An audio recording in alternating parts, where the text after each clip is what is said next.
of No Narc November. I am LadyWake. LadyWake is my name and has a dual meaning of awakening ladies to ourselves, for the purpose of healing and transmutation. I have Dr. Leo in the house. Dr. Leo, can you introduce yourself to the people? Once again, back, Dr. Leo here. Another Tuesday. Really excited to be here. It's a beautiful 46 degrees here where I am. And want to get into some of my favorite subtopics of Oh, this No Narc November series. oh my goodness. Some of your favorite, huh, is going down. Oh, look at Jay talking mess. So I'm putting my glasses on. I'm about to when I clean them. She hating like I can't see without them. I can see a little bit. You see that? Folks they kick it off talking mess. But listen, we've gone through quite a bit so far around narcissistic abuse and trauma. And last week, we really got deep into how to take care of our children, how to protect our children, how important it is to heal ourselves so that we can ensure our children have a different option. You know, they don't have to be entrenched in our trauma. So we're going to continue that in a way today, but also want to add some information around gaslighting.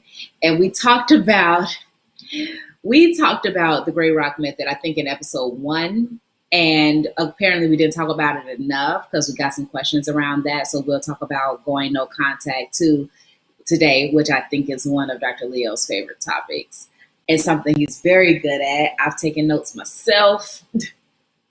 But let's start by talking about gaslighting because people say gaslighting all the time. Even people who don't understand narcissism or narcissistic abuse, they say things like gaslighting, like it's a fad, like everybody's being gaslit all the time.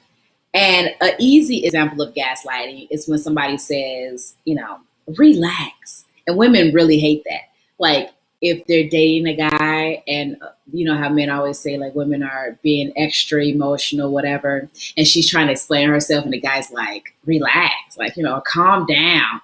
And it makes them so mad because you feel just utterly invalidated, like what you think doesn't matter.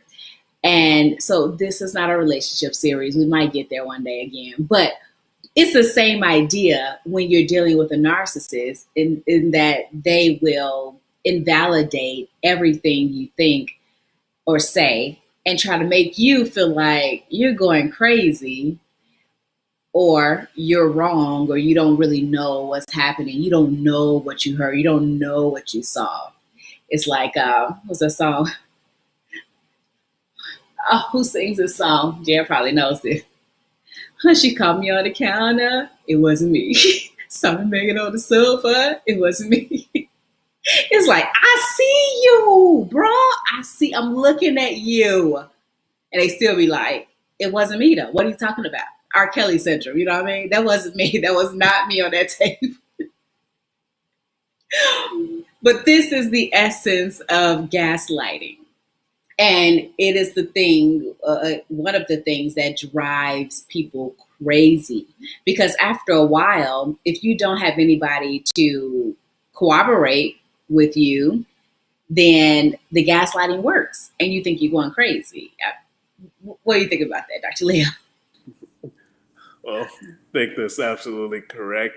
That is the absolute goal of a person who uses this method is to make you second guess your own thoughts and your own sanity and make you feel like maybe you are crazy, maybe there is something wrong with you, and you're basically seeing ghosts. You're seeing things that's not there. You're hearing things that's not being said, Mhm. and it's all a game. And basically, this type of person has an agenda that is only theirs, and if it doesn't meet their own requirements, then you're wrong anyway, Right. and that's their game plan. That's the game. Oh my gosh. And you know what? that makes me want to back up a bit because everybody may not have been here for session 1 and 2. So I just want to back up and break down how we got here in the first place. Like if you're that person who have been, who's dealt with a narcissist in your life, whether that's a romantic partnership or a parent or other family member, a boss, a court, anybody can be a narcissist in your life because all relationships are valid, remember? And so if you've encountered a narcissist, most people think like I'm really the shit. Like I just am. I'm great and beautiful and smart and vibrant. And how is it that a narcissist who is such a low level person emotionally, they're like nothing and they think of themselves like that. How can they get a person who is so wonderful and so vibrant? And I want to go back to remind you that the reason the narcissist chooses a vibrant person is because they want your vibrancy. They want the life, the energy, the light that you have for themselves. They don't believe they can have it. They think very, very low about themselves. They have super low self esteem.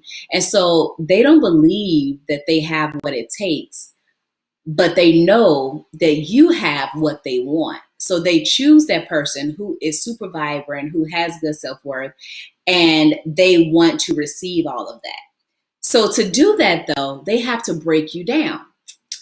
You can't make a person give over their power if they are confident and they have high self-esteem and they hold their ground, they have boundaries. There's nothing you can do about that. But if you take that confident person and you start to slowly break them down and make them second guess themselves by gaslighting them all the time, make them think that their special qualities are not as valid as they thought they were by being oppositional, because a narcissist will say the opposite and feel the opposite of everything you think and feel just to mess with you.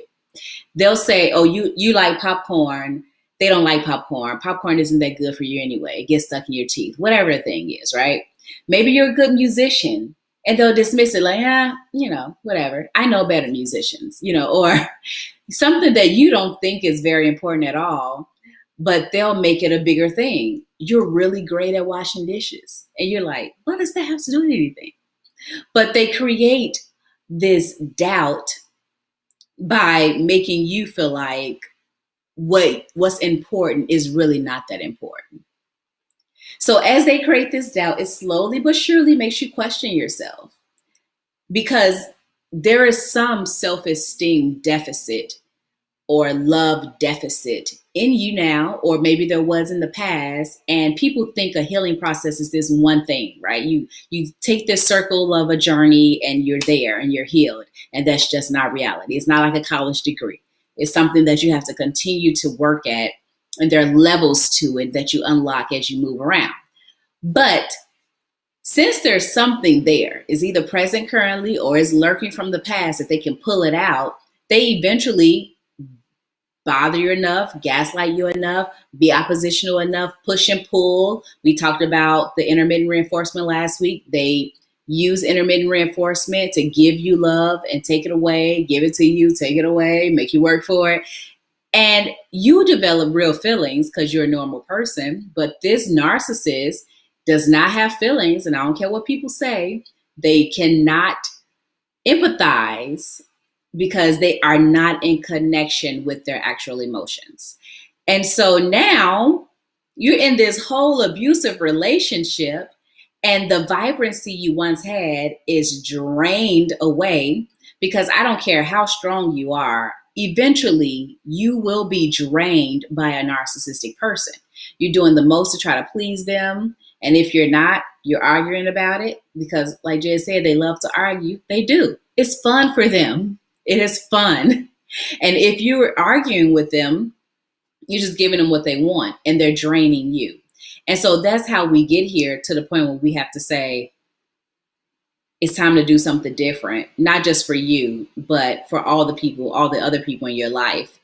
And gaslighting, knowing what that is, being aware of it when it's happening, when they're trying to do it, and knowing how to respond is a huge step forward in this whole process. Did I cover everything, Leo? Um, you covered a lot. I'll say that. Huh? I said you definitely covered a whole lot. Definitely a lot. Um, this reminds me of this weird analogy I have. Oh, listen. Profession I'm in, there's a term called breaking you down and building you up. Yeah. And this is the very first thing that happens in my profession. You lose everything. You lose your phone. You don't have any money. You have no internet, no contact with the outside world. So it's just you and whoever else is in the training facility. And for a long time, you can never do anything correctly. And even if you did, you wouldn't know it because they won't let you know that you're doing it right. Everything is wrong. And over a period of time, after your mind is trained, they slowly start giving you stuff back. Hey, here's a phone call here and there if you make me happy. You know, maybe I'll let you go to the store, every once in a while if you do what I need you to do, Right. you know. And then after a while, you get a phone back and you're like, man, I'm living good because you're happy to have a little bit of what you had already before Yes. that you gave up. And every little thing you get now is a big thing. Oh, And yeah. this reminds me of this type of relationship because you're constantly invalidated, right? This person wants to make you feel like you're never doing enough, right? Yep. To make them happy or for them to be happy, as I like to say, because we can't make people happy, right? Yeah. And they just keep giving you a little bit, keep stringing you on, stringing you along, and they're happy for a moment. And then the happiness goes away once again and suck all of your energy out. It's really interesting. Ooh-wee. That's so perfect, Joe. I don't even know, like, I was about to start talking mess, but we have to stay on subject. America. But anyway, let's focus. That is exactly what it is. And it is, like you just said, it is so effective at creating this whoever they want you to be. They're creating you. They tear you down just to build you up exactly like they want you to be. And then, of course, because we're human beings, if you are being something that somebody else wants you to be versus your own self, who you truly are, that's draining. And eventually, you're going to give up one way or the other. So that's why you lose your vibrancy. That is so freaking awesome. So I really, look, to continue the conversation about the kids, because what the analogy you just gave is so perfect to help people understand how narcissists deal with their children. So if you are in a position like me, it's very sad but true, where you are co-parenting with a narcissist, you might have those experiences where you can see your child being under their thumb in this way. So they're being completely controlled. They're literally rewriting their brain in terms of how they think about you, how they think in general, how they feel. They do things that are really not just manipulative, but evil in some ways to a child, like things like the silent treatment, things that they do to us adults as punishment. They'll do to a child, but to a child who is underdeveloped emotionally, that really leaves a huge scar and is many times why kids grow up to be narcissists or codependents and have all these traumatic relationships and experiences. And so that's something just to be aware of, to keep in mind, because, as an adult, narcissism tears us down and sucks the life out of us. So imagine what your children are experiencing. And again, like we say every time, the only way you can protect yourself and your children is to heal yourself. So this is about awareness, just to get the ball rolling. But you have to take that healing journey for you in order to make sure your children are protected from the narcissistic parent. And that doesn't mean they won't be hurt. They still will be, but you can be a buffering parent for them and lead by example so that they don't get all the way there. But only if you're healed. Only if you're healed. But Dr. Leah, let's for a minute talk about them coming back. I've recently had a few narcissists try to come back into my life. They always do, right? They always come back. And here's the thing. We have to understand the mindset of a narcissist. Number one, the mindset is, you will never really leave me. You're mine because I created you. You are mine. Even if you try to walk away, you always come back because I'm the ish. Like, we have to stop kidding ourselves and believing that these are just sick people. Like they're going to change one day, or if you give them enough love and positive attention that they'll get better. That is bullshit. It is a lie. They don't get better. There have been some cases where they did, but it's like 1 in a million. It's not a real thing, right? So they'll come back eventually and check on you. First of all, they're always stalking you. Always. Know that. They're always watching you. They always want to know what's going on in your life. If you've left, and I'm going to let Leo talk about the no contact going gray because he's very good at it. But if you've left and you've gone no contact, first of all, they take that as a slight to them. Like they're offended by it because they're the best thing that ever happened to you. And they believe this stuff. Narcissists believed that they are the good ones. Remember, if you lie enough, you can believe that lie. And they're in that, they have this fantasy world that they are everything. And so you're their supply. So you are the one making them feel like they're everything. So they're taking all of your energy and they're giving it to themselves and saying, yes, I'm the shit because this wonderful person is giving me all of their energy. I must be great. So when you leave, they super irritated, but at the same time, it's a game. So if you leave and go no contact, they also go no contact and say, they'll be back because they'll miss me. They'll get lonely. It's an addiction, remember? They'll be pining for me in a while and they'll be back. It's a game. And unfortunately, you got to play too. But Leo, before I go any further, can you tell the people about, it's the gray rock method. That's the technical term, but it's basically going no contact. How can we go no contact and actually make it effective? Well, first of all, you have to be honest with yourself. It has to be time. You have to be over the situation enough to truly go no contact and stay that way. Yeah. Number one. And one complex issue, like you said, is someone that you may have to have some contact with. It could be a coworker or a family member or, Mm-hmm. a parenting situation. And in that case, as little contact as possible. Or one thing I like to do is when you have to communicate, you stick to the one subject that ties you together and there's no other conversation. Yes. We have children, the conversation will be about the children and nothing else. And when you have a point to make, you have to stick to that point because they like to bring up anything talking around the subject to get you worked up, to take your energy in once again.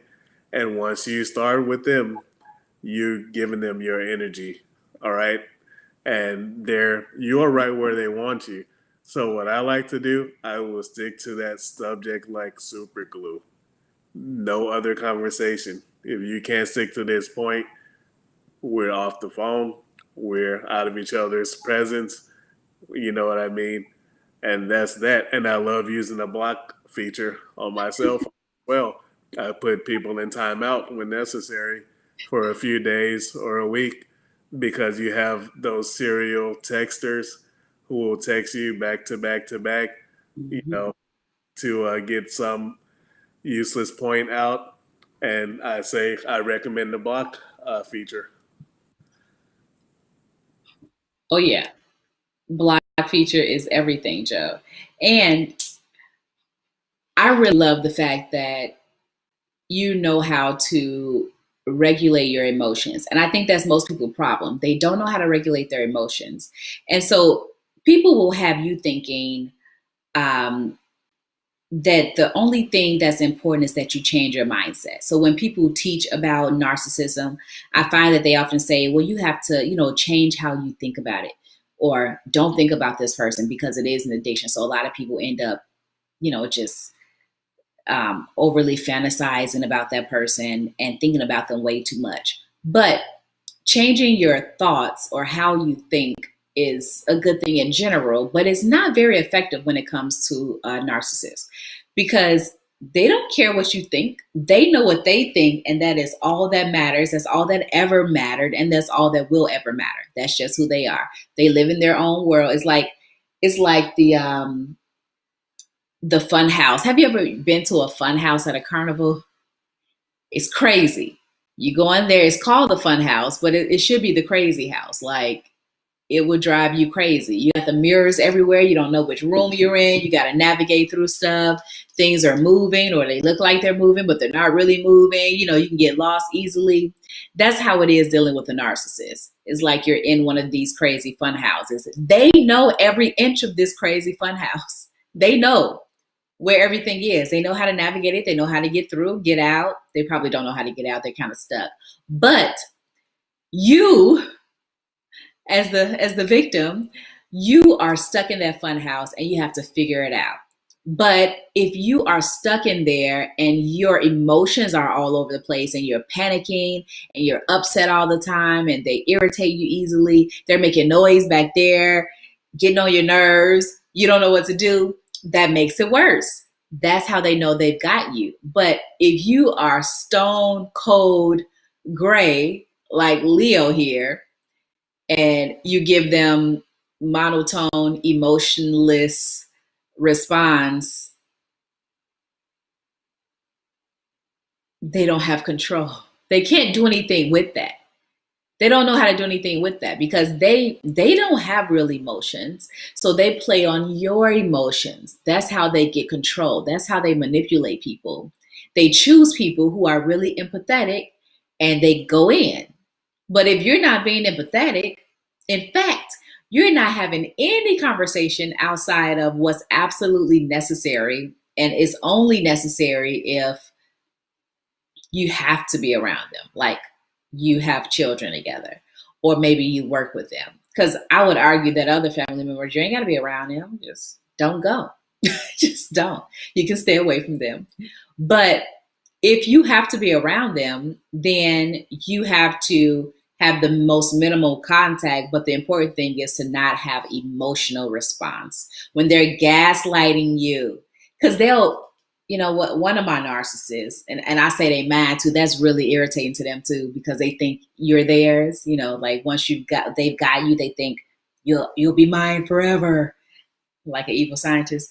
But I say my narcissist because I got them back now and it's funny and fun. But anyway, one of my narcissists messaged me, it's been a few months, but messaged me a while ago saying, the problem is, out the blue, the problem is we don't communicate. I keep trying to communicate with you, but we're not communicating. Now, before that message, we hadn't spoken about anything. There was no need for us to communicate. And plus, communicate meaning speak to each other. Plus, no talking is also communication. If I'm not talking to you, that means I'm communicating that I don't want to talk to you. Same thing. But that is a way for them to create something. They just want a conversation. They just want to kick something off. They want to put you in your feelings. And of course, the correct response is to communicate that I don't want to talk to you by ignoring that message. But a couple years ago, that version of me would have been like, what are you talking about? Like every time I try to communicate with you, we never get anywhere because that's the truth, right? If you actually try to talk to them, they go in circles. You never get anywhere definitive. You never get anything done. You never get anything resolved. They just keep playing games, playing games. It's like putting a puzzle together and they took some pieces and hid them. Like you don't know they missing until you get there and you're like, wait, it's been 5 years. Some pieces are missing from this puzzle. And they're like, oh yeah, I forgot. I had them pieces over here, but you didn't ask for them, so that's your fault, you know. Then they give you the missing pieces, and then you like these pieces don't even go with this puzzle. Oh, they don't. Oh, I don't know. Then I mean, maybe you lost them. Like it's always you. There's never an end. There's never a point. But to bring it up is just to bait you into arguing with them, to gaslight you, to get your emotions going, get you riled up over something, anything. They don't care. But that's how they get your energy. They're feeding off you like vampires. Dr. Leo, you got something on your mind? Yes, one of them. It's just an exciting topic, for me, because it's something to feed my boredom here and there, you know, uh, when opportunity arises, and I think it's a great method. You're just killing their food source, you're killing their energy source, and that's the only thing they have. At the end of the day, when you sit back and look at it, anything you give them is all they have. But if you take away yourself, they have nothing on you. Yeah. And you don't have to explain yourself. You have to remember that. You don't owe people an explanation. You don't have to tell people your business, no matter how long you've known them, no Mhm. matter how long you've been with them before, what, you meant to each other before, or apparently, allegedly meant to each other before. You don't owe an explanation. You're your own person, and you don't have to tell them anything. You can go straight silent. I mean, that's my favorite method, but everybody's not comfortable with that. But the point is, you have all the power. Yeah. Literally, you have the power, and that's why they chose you in the first place. And you know what, Leo? I think the thing that keeps people from really cutting narcissists off is that most other people have no idea what you're going through. And this, y'all, is so important for you to have your own personal power. And that's why I talk so much about building personal power, because so many things that are real in this world are rejected by the world. So if you're coming to your family or friends or whatever, and you're trying to tell them that this person you're with, say you're dating a narcissist and you're being abused by them, and you're just kind of you're starting to see it, but you don't really know what it is, but you're feeling that this isn't going well, this person isn't treating you right, and you're trying to explain that. But I'll tell you my situation, old situation. But this person in public looks like the ideal mate. This is like on paper, this person matches you. You have so much in common. People would say to me, look how you're living. Like you should be happy. You should be grateful. They had all the comments about who they thought this person was based on what they saw from the outside looking in. And I'm going, but I'm legit drowning here. Like, this isn't working. I'm being abused. Even, as a teenager, something isn't right. And people will say, you should be lucky you have this person in your life. Like, where would you be without them? And I had to come to understand that most people had no idea how to support a person in my position. So when you're the one undergoing narcissistic abuse and you try to tell somebody you're with a narcissist, it doesn't work. It actually works against you most times, because then it makes it that much easier for them to believe the narcissist when they come and say, no, they're the toxic one and they're the one doing these things, and they reverse engineer the whole situation to say that you're the one abusing them. Because remember, they play the victim role like a pro. They're professional at manipulation. They say the same thing to domestic violence victims. They absolutely do. It's a very similar thing, because if you are not obviously beaten down, like you have this person on video kicking you in the ribs or something, they figure it's not that bad. You're exaggerating. They gaslight you. Like people you don't even, who don't even know your situation, gaslight you. Your family will gaslight you and basically tell you that everything you're experiencing or say you're experiencing is not valid, or it's not that serious. And that creates a huge problem, and why so many people stay so long with narcissists and end up being completely depleted before they can find their way out of the situation, and usually discard it, because once they use you up, they discard you and go find a new supply. Like, over you. You stuck in it. Yeah, that's one thing I noticed. This type of person, they have to stay ahead of you, right?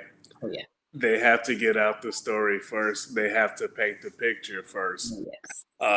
before you can get a chance to, just so they can create their own narrative, just like they try to create you as a person that they need, right, to take your energy. Mm-hmm. This sounds like coke. So sad. It's the truth though. Even in your relationship, no matter what type of relationship, it's the same thing. They're always thinking ahead of you. How are Yeah. you going to react in this situation? And I believe this type of person, the extreme type, they have 3, 4, or 5 different scenarios planned out in their head on, if I do this, they're going to act this way. Well, let me adjust it and get them to move this way. It's a scheme, and it's a scheme until the very end. Yeah, absolutely. Master manipulators. Masters. They do this. They're true to this. Like, you have no idea. And so when they try to come back, and they will, because they're watching you all the time, and they'll try to come back eventually.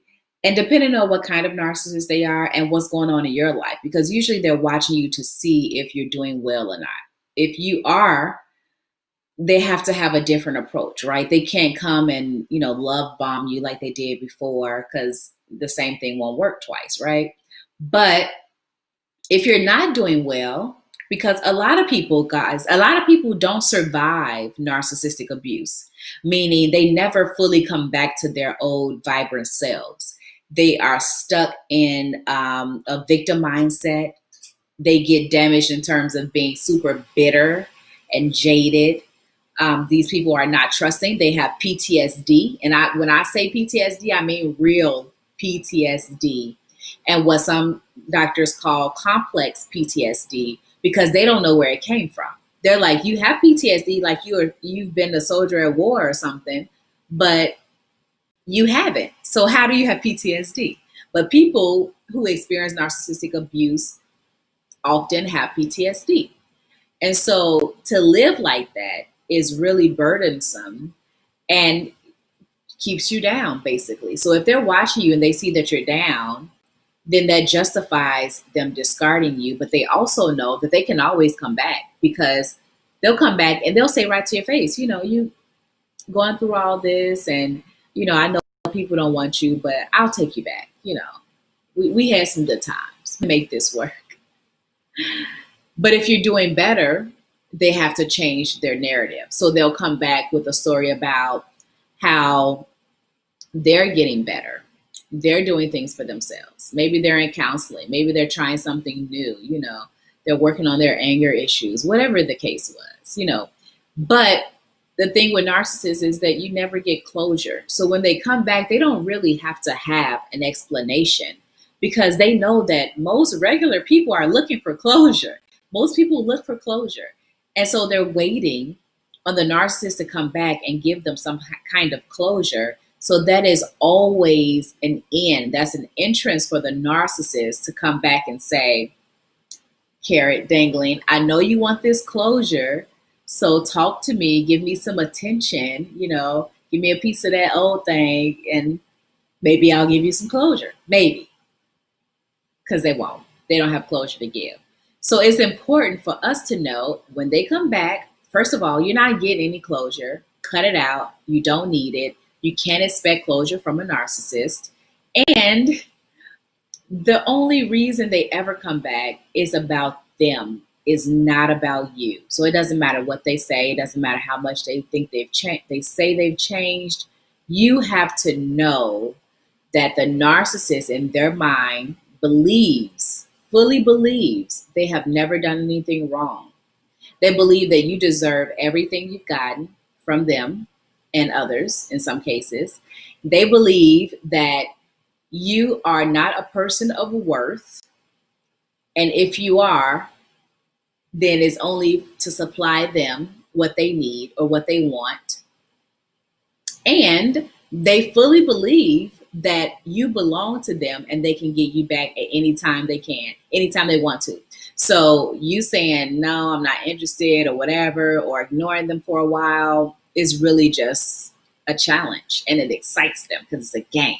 It's the fun house, y'all. It's fun for them. So you might as well make it fun for yourself. That's my thing. I think yours too, Leah. Oh, Yeah. She said these people should be locked in a cage and left in the jungle somewhere. wow. There's so many of them, though. Yes, got some strong feelings over there.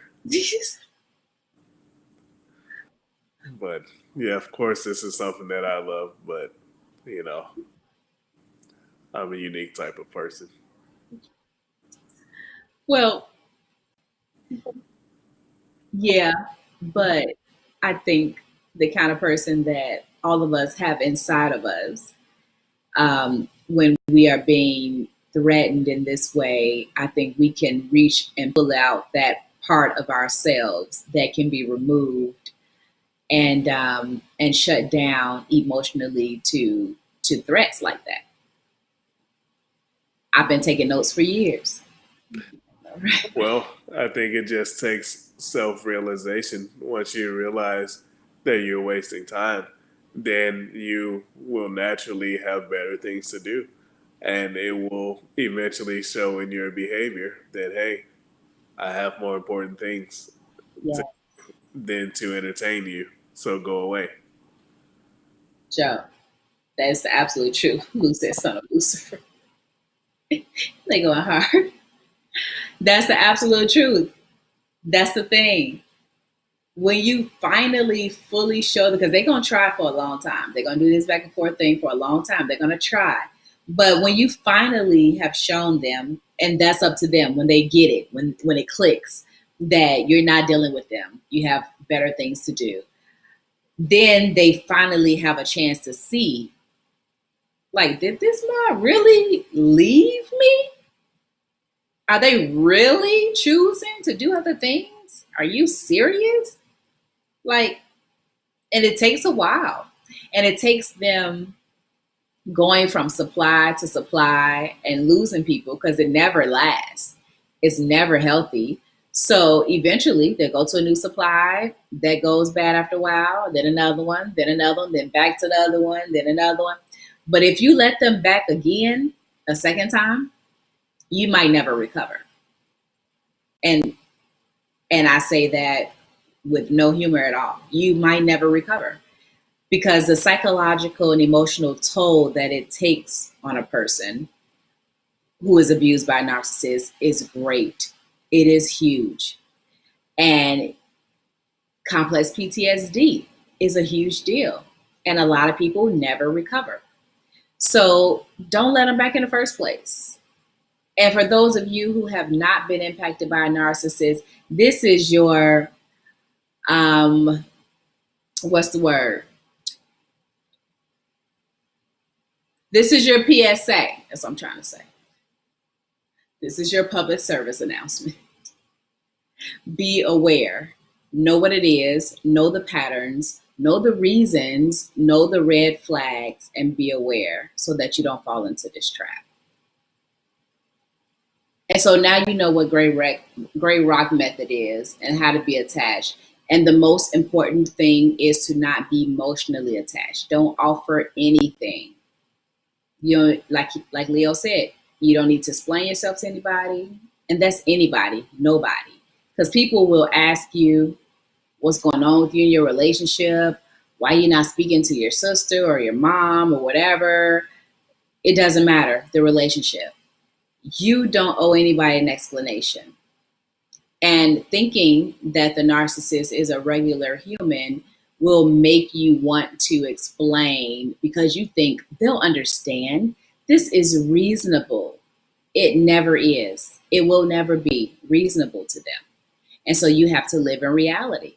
The reality is you have to save yourself. The reality is you have to go gray, cold, no contact, or minimum. Look like you had something to say.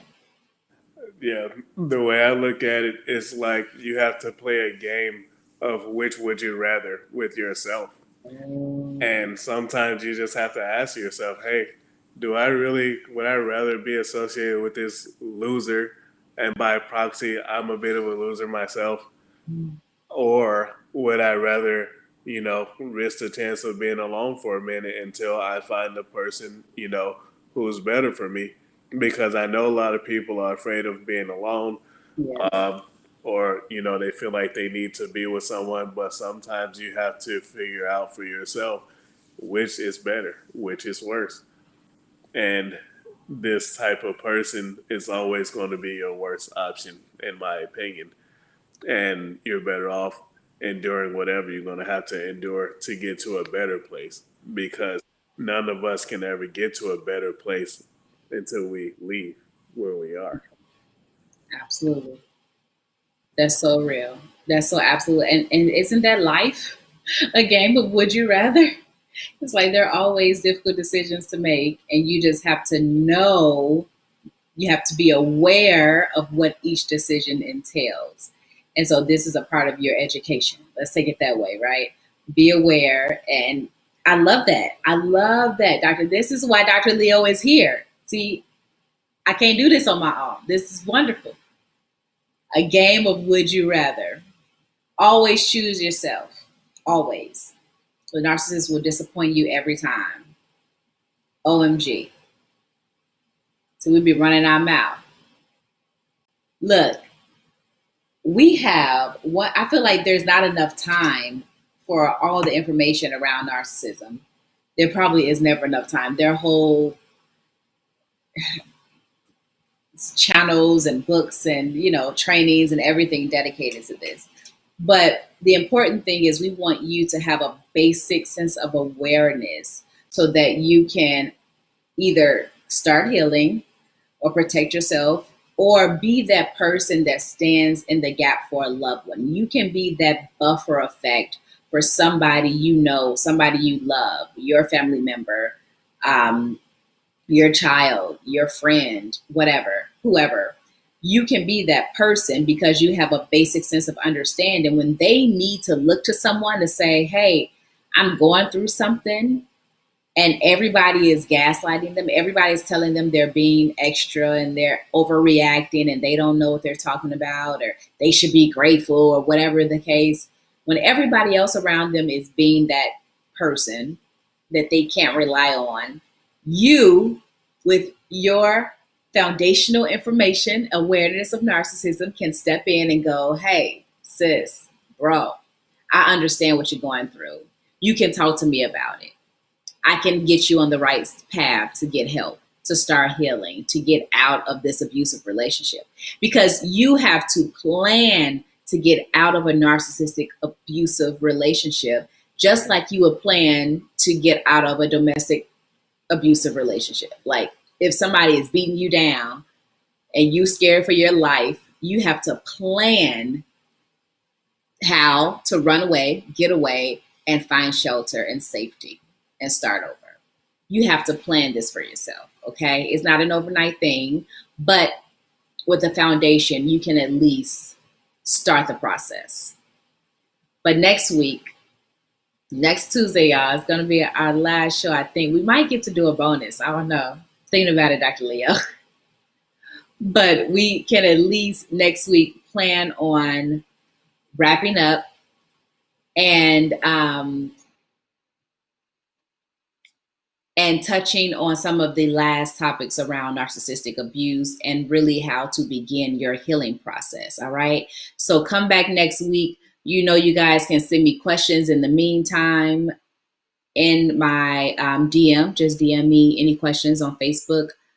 I will post this on Instagram later, so feel free to do it there too, and or YouTube. But until then, Dr. Leo, you have any closing comments? Yes, look, I just want to say we are only as good as the people we let closest to us.